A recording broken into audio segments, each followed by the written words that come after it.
ಲಂಚಾಕ್ಷರಿ, 1-2 ಸಾವಿರ ರೂಪಾಯಿ ಇದ್ರೆ ಕೊಡೋ. ದೇವಸ್ಥಾನದಲ್ಲಿ ನನಗೆ ಕೊಡೋ ಸಂಬಳದಲ್ಲಿ ಇಟ್ಕೊಳ್ಳುವಂತೆ. 2,000 ದುಡ್ಡ? ನೀನು ನನಗೆ ತಿಳಿದ ಮಟ್ಟಿಗೆ ಕುಡಿಯೋದನ್ನು ಬಿಟ್ಟಿದ್ಯಾ, ಜೂಜಾಡೋದನ್ನು ನಿಲ್ಲಿಸಿದ್ಯಾ. ಅಂದಮೇಲೆ ನಿಂಗೆ ಯಾಕಪ್ಪ ಬೇಕು ದುಡ್ಡು? ಆಟೋ ಸರಿ ಮಾಡಿಸ್ತಿದ್ದೀನಪ್ಪ. ಇನ್ನೇನು ಶುರುವಾಗ್ಬಿಡ್ತಾರಲ್ಲ ಜನ ಉತ್ಸವಕ್ಕೆ. ಬೇರೆ ಬೇರೆ ಊರುಗಳಿಂದ ದಿನಕ್ಕೇನಿಲ್ಲ ಅಂದರೂ 100-200 ಜನ ಬರ್ತಾರೆ. ಕಂಕಣ ಕಟ್ತಿದ್ದ ಹಾಗೆ ಜನರನ್ನ ಸೆಳ್ಕೊಳಕ್ಕೆ ಶುರು ಮಾಡ್ಬಿಡ್ತಾರೆ ಅಮ್ಮನವರು. ಈ ಸಲ ದೇವಸ್ಥಾನಕ್ಕೆ ಬಾಡಿಗೆ ಹೊಡೆದ ಮೇಲೆ ಬಸ್ ನಿಲ್ದಾಣಕ್ಕೂ ದೇವಸ್ಥಾನಕ್ಕೂ 2 ಬಾಡಿಗೆ ಹೊಡಿತೀನಿ.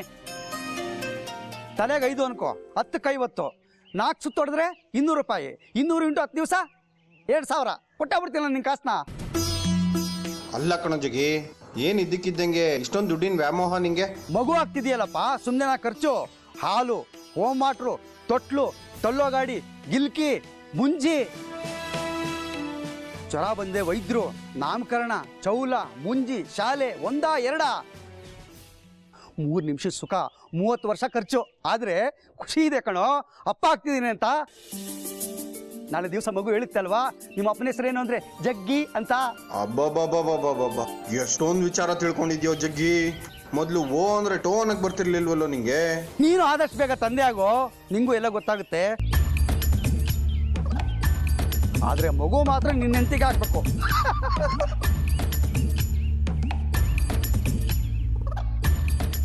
ತಮಾಷೆ ಮಾಡಿದೆ ಕಣೋ. ನೋಡೋ, ಏನಿಲ್ಲ ಅಂದರೂ ವರ್ಷಕ್ಕೆ 2 ಲಕ್ಷ ಬೇಕು ಕಣೋ. ನಮ್ಮ ಅಮ್ಮಂಗೆ ಬೇರೆ ಮೊಮ್ಮಗು ಹುಚ್ಚು ಬಂದ್ಬಿಡ್ತಲ್ಲ. ಇನ್ನೇನು ನಾನು, ನನ್ನ ಹೆಂಡತಿ, ಮಗು, ನಮ್ಮಮ್ಮ, ನನ್ನ ಆಟೋ ಎಲ್ಲಿಂದ ತರಲು ದುಡ್ಡು?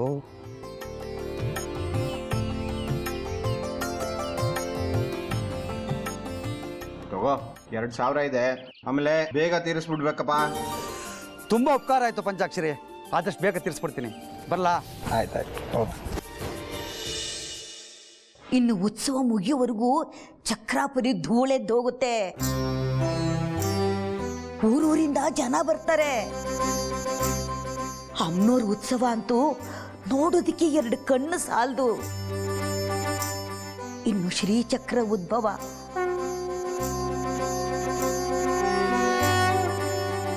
ಆಹಾ, ನೋಡ್ತಾ ಇದ್ರೆ ಜನ್ಮ ಪಾವನ ಆಗತ್ತೆ. ಮಾಡಿದ ಪಾಪಗಳೆಲ್ಲ ಹಾಗೆ ನಾಶವಾಗೋಗುತ್ತೆ. ಏನಾದರೂ ಹೊಳಪು, ಏನು ವೈಭವ. ಕುಂಭಮೇಳ 12 ವರ್ಷಕ್ಕೊಮ್ಮೆ ಆದರೆ ಈ ನಮ್ಮ ಚಕ್ರಾಪುರಿಯಲ್ಲಿ ಚಕ್ರೋದ್ಭವ 21 ವರ್ಷಕ್ಕೆ ಒಮ್ಮೆನೇ ಆಗೋದು. ಕಳೆದ ಸಾರಿ ಉತ್ಸವ ನಡೆಯೋ ಕಾಲಕ್ಕೆ ನೀನಿನ್ನು ಚಿಕ್ಕವಳು, ಸುಂದರಿ ಹುಟ್ಟಿದ ಸಮಯ. ಇಡೀ ಚಕ್ರಾಪುರಿನೇ ಜಾತ್ರೆ ಆಗ್ಬಿಟ್ಟಿತ್ತು. ಉತ್ಸವದ ವೇಳೆ ಭಕ್ತಾದಿಗಳೆಲ್ಲ ಮನೆ ಜಗಲಿಗಳ ಮೇಲೆ ಬಂದು ಮಲಗ್ತಾ ಇದ್ರು.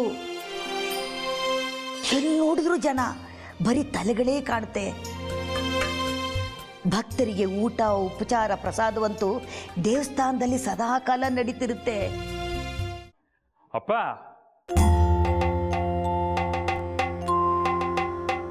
ಏನ್ ಶೇಖರಿ? ಅಪ್ಪ, ನೀವೇ ಅಮ್ಮನವ್ರಿಗೆ ಇವತ್ತು ಕಂಕಣ ಕಟ್ಟಿದ್ರಂತೆ. ನೋಡಿ, ನಾನು ಅಲ್ಲೇ ಅಡುಗೆ ಕೆಲಸದಲ್ಲಿದ್ದು ನನಗೆ ಗೊತ್ತೇ ಆಗಲಿಲ್ಲ. ಬರೋವಾಗ ಗುಂಡಾಚಾರ್ಯ ಹೇಳಿದ್ರು. ಮೊದಲೇ ಗೊತ್ತಾಗಿದ್ದಿದ್ರೆ ನೀವು ಅಮ್ಮನವ್ರ ಕಂಕಣ ಕಟ್ಟೋದನ್ನ ನೋಡೋ ಭಾಗ್ಯ ನನಗೂ ಸಿಗ್ತಾ ಇತ್ತು. ಅದೆಲ್ಲ ದಿಢೀರಂತ ಆಗೋಯ್ತು ಶೇಖರಿ. ಮಿಂಚು ಸುಳಿದಾಗ ಆಗುತ್ತೆ ಅಂತಾರಲ್ಲ, ಹಾಗಾಗೋಯ್ತು. ಕಂಕಣ ಕಟ್ಟೋ ಉದ್ದೇಶದಿಂದ ಅಲ್ಲ ನಾನಿವತ್ತು ದೇವಸ್ಥಾನಕ್ಕೆ ಬಂದಿದ್ದು. ವಿರೂಪಾಕ್ಷ ಶಾಸ್ತ್ರಿಗಳು ಕಂಕಣ ಕಟ್ತಾರೆ, ಅದನ್ನು ನೋಡೋಣ ಅಂತ ಬಂದೆ. ಮುಹೂರ್ತದ ವೇಳೆ ಮೀರು ಹೋಗುತ್ತೆ ಅಂತ ಪಂಡಿತರು ನನ್ನ ಕೇಳ್ಕೊಂಡ್ರು. ಅದೇನೋ ನನ್ನ ಭಾಗ್ಯ. ಅಮ್ಮನವ್ರ ಸಂಕಲ್ಪದಲ್ಲಿ ನನ್ನ ಹೆಸರಿತ್ತು. ಹಾಗಾಗಿ ಅಮ್ಮನವರು ನನ್ನ ಹತ್ರ ಕಂಕಣ ಕಟ್ಸ್ಕೊಂಡ್ರು. ಒಳ್ಳೇದಾಯ್ತು ಬಿಡಪ್ಪ. ನಮ್ಮ ವಂಶಕ್ಕೆ ಒಂದು ಕೀರ್ತಿ ಅಲ್ವಾ ನೀನು ಅಮ್ಮನವ್ರಿಗೆ ಕಂಕಣ ಕಟ್ಟಿದ್ದು. ನಾಳೆಯಿಂದ ಶುರು ಭಕ್ತಾದಿಗಳ ಸಾಲು ಕಲ್ಯಾಣಿನೂ ಮೀರಿ ಹೋಗುತ್ತೆ. ಹೌದು, ಹೋಗ್ತಾ ಹೋಗ್ತಾ ನೋಡ್ತಿರೋ ಅಮ್ಮನ ಮುಖದ ತೇಜಸ್ಸು ಹೇಗೆ ಕಳೆ ಕಟ್ಟುತ್ತೆ ಅಂತ. ಆಕಾಶದಲ್ಲಿರೋ ಸೂರ್ಯ ಚಂದ್ರರ ಕಾಂತಿ ಅಮ್ಮನವ್ರ ಮುಖದಲ್ಲಿ ಕಾಣ್ತಾ ಇರುತ್ತೆ. ಈಗಾಗಲೇ ಶುರುವಾಗಿರಬೇಕು ತೇಜಸ್ಸು. ಅಪ್ಪ, ನಾನು ಹೀಗೆ ಹೇಳ್ತಿದ್ದೀನಿ ಅಂತ ತಪ್ಪು ತಿಳಿಬೇಡಿ. ನನ್ನ ಉದ್ದಟತನ ಕ್ಷಮೆ ಇರಲಿ. ನಾನು ಪ್ರತಿದಿನ ಮನೆಗೆ ಹಿಂದಿರುಗುವಾಗ ಅಮ್ಮನವ್ರಿಗೆ ಒಂದು ನಮಸ್ಕಾರ ಹಾಕಬರೋದು ರೂಢಿ. ಇವತ್ತು ಹಾಗೆ ಗರ್ಭಗುಡಿ ಹತ್ರ ಹೋಗಿದ್ದೆ. ಅಮ್ಮನವ್ರ ವಿಗ್ರಹ ಇದೆ, ಅಮ್ಮನವ್ರಿಲ್ಲ ಅನ್ನಿಸ್ಬಿಡ್ತು.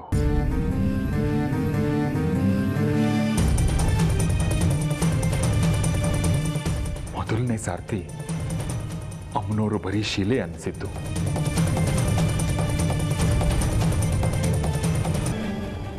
ಇಷ್ಟು ವರ್ಷಗಳಲ್ಲಿ ಹಾಗೆ ಕಳೆಗುಂದಿದ ಭಾವ ನೋಡೇ ಇರಲಿಲ್ಲ ಅಪ್ಪ. ಏನು ಶೇಖರ್ ಹೀಗೆ ಹೇಳ್ತೀಯ?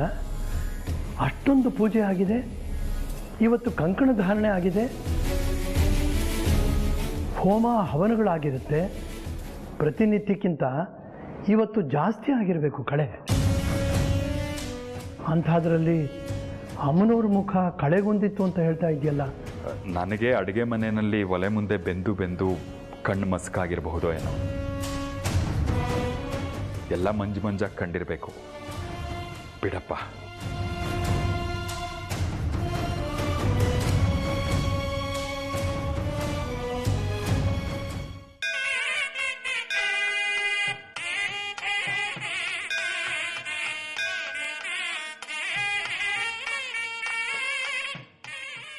ನೋಡೋ ಪಂಚಾಕ್ಷರಿ, ಸುಮ್ಮನೆ ಹೊರಗಿನಿಂದ ಬರೋ ಜನ ನುಗ್ತಾನೆ ಇರ್ತಾರೆ. ಆಮೇಲೆ ಅಮ್ಮನವ್ರ ದರ್ಶನಕ್ಕೆ ಬರೋ ಭಕ್ತಾದಿಗಳಿಗೆ ಯಾವುದೇ ರೀತಿನೂ ತೊಂದರೆ ಆಗ್ಬಾರ್ದು, ಅರ್ಥ ಆಯ್ತಾ? ಅದಕ್ಕೆ ಹಗ್ಗ ಕಟ್ಬಿಟ್ರೆ ಸಾಲಾಗಿ ಬರ್ತಾ ಇರ್ತಾರೆ. ಕಟ್ರೋ, ಬೇಗ ಬೇಗ ತಗೊಂಡೋಗ್ರ, ಕಟ್ರೋ ಅಲ್ಲಿ. ಆಮೇಲೆ ಆ ಜಗ್ಗಿಗೆ ನಾಳೆ ಪ್ರಸಾದ ಜಾಸ್ತಿ ಬೇಕಾಗತ್ತೆ. ಸರಿನಾ? ಇವಾಗ್ಲೇ ತಂದು ಹಾಕು ಅಂತ ಹೇಳಿದ್ದೆ. ನೋಡ, ಆಸಾಮಿ ಪತ್ತನೇ ಇಲ್ಲ. ಆ ಜಾಜಿ ನಾಳೆ ಬೆಳಗ್ಗೆ ಬಂದ ತಕ್ಷಣ ಮೆಟ್ಲು ಉದ್ದಕ್ಕೂ ರಂಗೋಲಿ ಹೇಳಿ ಅಂತ ಹೇಳು. ನಾನು ಹೊರಗೆ ಬರೋಕ್ಕಾಗಲ್ಲ, ಯಾಕೆಂದ್ರೆ ನನಗೆ ಅರ್ಚನೆ ಪೂಜೆ ಕೆಲಸ ತುಂಬಾ ಇರುತ್ತೆ. ಲೇ ಮಂಜ, ತಗೊಂಬರ್ರ, ಬೇಗ ಬೇಗ ಕಟ್ರ. ಏನೋ ಮಾಡ್ತಾ ಇದ್ದೀರ ಅಲ್ಲಿ? ಬಂದ್ರ ಬೇಗ ಬೇಗ ಎತ್ಕೊಳ್ಳ. ಆಮೇಲೆ ಮಂಜ ನೋಡು, ಹೂನವ್ರಿಗೆ ಬರಕ್ ಹೇಳಿದೀನಿ. ಮೇಲೆ ಇಳಿಸ್ಕೊಂಡ್ಬಿಡಪ್ಪ. ಏನಾದ್ರು ಕಡಿಮೆ ಕಷ್ಟು ಬಿತ್ತು ಅಂದ್ರೆ ಮತ್ತೆ ತರ್ಸ್ಕೊಂಡ್ರೆ ಆಯ್ತು. ಒಟ್ಟಲ್ಲಿ ದೇವಸ್ಥಾನ ನಾಳೆ ಹೂವಿನ ಅಲಂಕಾರದಲ್ಲಿ ಮುಳುಗಿರ್ಬೇಕಷ್ಟೇ.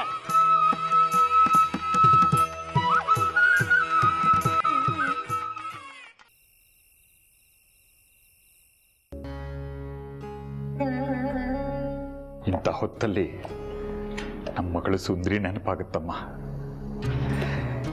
ಇದ್ದಿದ್ರೆ ಎಷ್ಟು ಸಂಭ್ರಮದಿಂದ ಓಡಾಡ್ತಿದ್ಲು, ಎಷ್ಟು ಖುಷಿಯಾಗಿರ್ತಿದ್ಲು.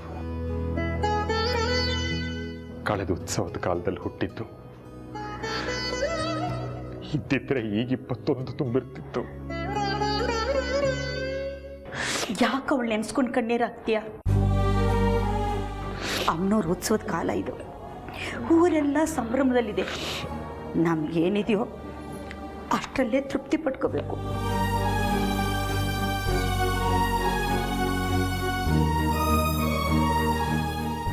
ಅಜ್ಜಿ,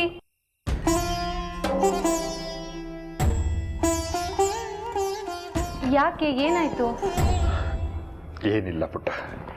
ನಾನು ತರಕಾರಿ ಹೆಚ್ಚಲ? ಬೇಡ ಪುಟ್ಟ, ನಾನು ಮಾಡ್ಕೋತೀನಿ.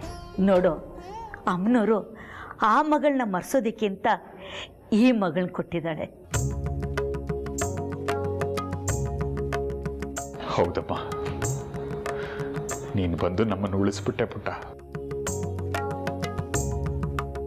ನೀ ಸಿಗದೆ ಇಟ್ಟಿದ್ರೆ ಈ ಮನೆ ಶೂನ್ಯ ಆಗೋಗ್ತಿತ್ತು. ಅಪ್ಪ, ನಾಳೆ ಕಡೆ ಮೆಟ್ಲುವರೆಗೂ ರಂಗೋಲೆ ಹಾಕ್ಬೇಕಂತೆ. ಒಬ್ಳಿಗೆ ಕಲ್ಯಾಣಿಯಿಂದ ನೀರು ತರೋದಕ್ಕೆ ಕಷ್ಟ ಆಗುತ್ತೆ, ಅದಕ್ಕೆ ಬಂಗಾರಿನೂ ಕರೆದಿದ್ದೀನಿ.